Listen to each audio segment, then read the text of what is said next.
I want to talk to you about working from home.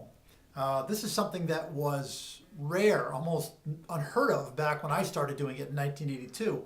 I was 2 weeks out of college, and it was an anomaly. But let's say I was 21 years old. I was in sales for Uarco Business Forums, and I lived in Worcester, Massachusetts, which is right about the center of the state. About a year later, I got married, and I remember my then wife taking my desk and sticking it in a storage area in the back, an unheated storage area. And I came home one day and I'm looking for my desk, and I said, "Where is it?" And she come with me. So she took me out back beyond the kitchen, and there was my desk. And I said, "Well, this is unheated." She said, "I know." She said, "If there's any chance of us getting out of this apartment, it's going to be because of sales, and you can't sell anything sitting here." Since then, let's see, that was 28 years ago.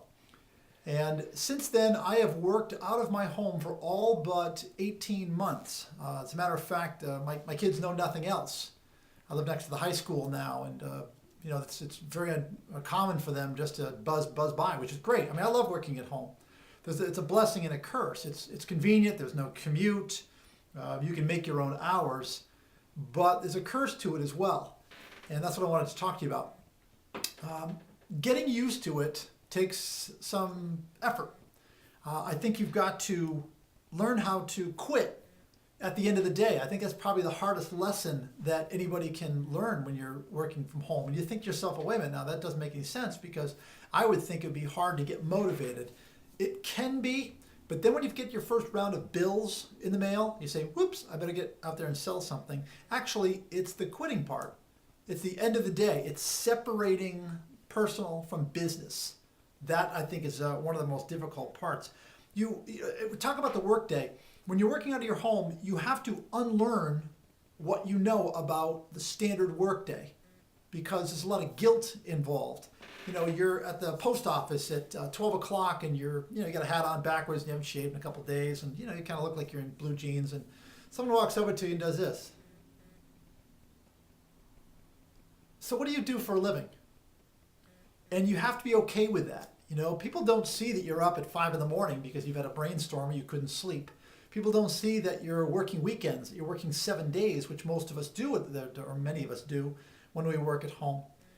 So the idea of going out and playing 9 in the middle of a day can be frowned upon by society. So you got to be okay with that. That's part of the curses. I think probably the best. The other thing, by the way, is that you tend to skip meals. You'd be sitting here, it's 11:45 right now, and I'm thinking, have I had breakfast? No, I had coffee, and that's about it.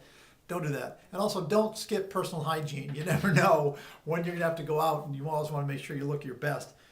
Those are kind of unusual things, but they're actually quite common with me anyway. I'm ashamed to say.